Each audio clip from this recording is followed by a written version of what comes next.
देखिए, कल हम लोग 5 प्रोनाउन पढ़े थे, ठीक। अब आज है हमारा छठवां इनडेफिनिट प्रोनाउन। इनडेफिनिट प्रोनाउन का क्या मतलब होता है? अनिश्चयवाचक सर्वनाम, यानी कि कोई भी निश्चित नहीं रहेगा, उसमें जो सब्जेक्ट आया रहेगा वो हमारा जो है निश्चित नहीं रहेगा। तो अगर हम इसका डेफिनेशन बताना चाहेंगे तो क्या हो जाएगा? An indefinite pronoun refers to a person or thing.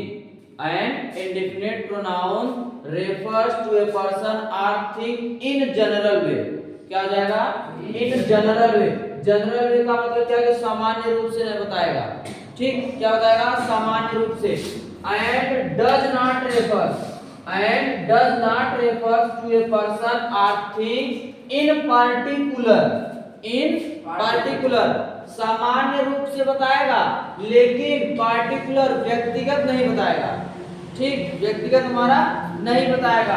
अगर हम यहीं पे नाम दे देंगे तो व्यक्तिगत हो गया ना, पार्टिकुलर हो गया। अब नाम ना देके क्या दे दिए? somebody has stolen my book, यानी कोई मेरा किताब को चुरा लिया है, ठीक। कोई चुराया है। जब सामान्य रूप से हम बोल रहे हैं ना, जनरल यानी कि पार्टिकुलर नहीं दिए। अगर ये हम नाम रख देते तो हमारा किस चला था? पार्टिकुलर में। समझ आया ना? जैसे none can do this, ये काम कोई नहीं कर सकता। none can do this, यह कोई नहीं कर सकता। अगर ये हम किसी व्यक्ति की बात कर देते तब पार्टिकुलर चला जाता ना, वो हमारा इंडेफिनिट प्रोनाउन नहीं होता।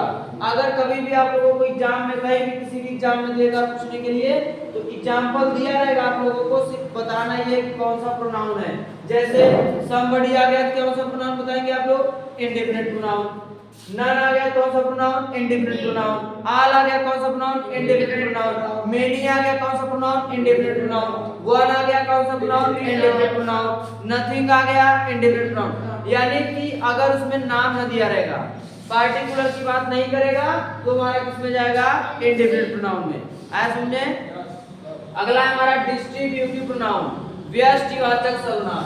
ये क्या बता रहा है कि जो हमारे 3 वर्ड होते हैं, 3 मीनिंग, अर्थात ईच, आइदर और नाइदर, अगर ये हमारा सर्वनाम के रूप में प्रयोग हो रहा है, किसके रूप में? सर्वनाम के रूप में, तो हमारा कौन सा प्रोनाउन होगा? Distributive pronoun. जैसे ईच ऑफ बॉयज गिल्टी, यानी कि प्रत्येक, ईच मतलब प्रत्येक, आइदर मतलब कोई एक, और नाइदर मतलब इनमें से कोई नहीं, यानी कोई नहीं, एक दूसरे में से कोई नहीं, ठीक। तो ईच बॉयज गिल्टी यानी प्रत्येक लड़के जो है दोषी है ना। और ये बता रहा है ईच ऑफ इज इंटेलिजेंट, यानी कि प्रत्येक जो है बुद्धिमान है। तो यानी कि जो हमारा ये ईच ये प्रयोग हुआ है, किसके रूप में प्रयोग हुआ है? सर्वनाम के रूप में, यानी किसी के स्थान पर प्रयोग हुआ है। जैसे ये हमारा जो है बॉय के स्थान ईच प्रयोग हुआ है, नाम न देकर। यही हमने बताया कि संज्ञा के स्थान पे जो प्रयोग होता है हमारा सर्वनाम होता है। तो ये भाई सर्वनाम के रूप में प्रयोग हुआ है, तो हमारा कौन सा प्रोनाउन होगा? डिस्ट्रीब्यूटिव प्रोनाउन होगा, ठीक। कर लेंगे ना आप इसको। अगला हमारा रेसिप्रोकल प्रोनाउन, ईच, अदर और one another, each, other and one another, यानी इनमें से कोई एक। अगर ये हमारा यही दोनों क्या कहलाते हैं? Are called reciprocal pronoun. Each other and one another are called reciprocal pronoun. Example, they helped each other. वे दूसरे की मदद करते हैं या मदद करते थे। They helped one another. वे लोग अपने जो एक दूसरे को क्या करते थे? सहायता करते थे। जैसे आ जाएगा, और एग्जाम्पल आपको करना चाहेंगे, They loved each other, यानी वे लोग प्रत्येक को जो क्या करते हैं? प्यार करते हैं, प्रेम करते हैं ना। और ये क्या बताएगा? वन अनदर, एक दूसरे के एक अलग करते हैं, ठीक। तो अगर कहीं पर भी ईच, अदर और वन अनदर लिखा रहेगा तो कौन सा प्रोनाउन होगा?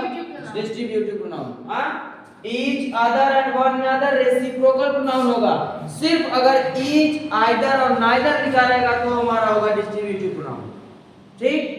अगला है हमारा रिलेटिव प्रोनाउन। रिलेटिव मतलब क्या समझ आना? रिलेट, किसी से संबंध बताएगा, रिलेशन ना। अब ये बता रहा है कि जो हमारा रिलेटिव प्रोनाउन होगा, संबंधवाचक सर्वनाम, वे जो है कि स्वयं न बताकर किसी दूसरे का, गोइंग बिफोर, ठीक, यानी जो संज्ञा सर्वनाम के पहले जो संबंध बताएगा and relate some pronouns coming after, यानी कि जो संज्ञा का संबंध बताएगा उसके बाद प्रयोग होगा, लेकिन संबंध हमारा उसके पहले बताएगा।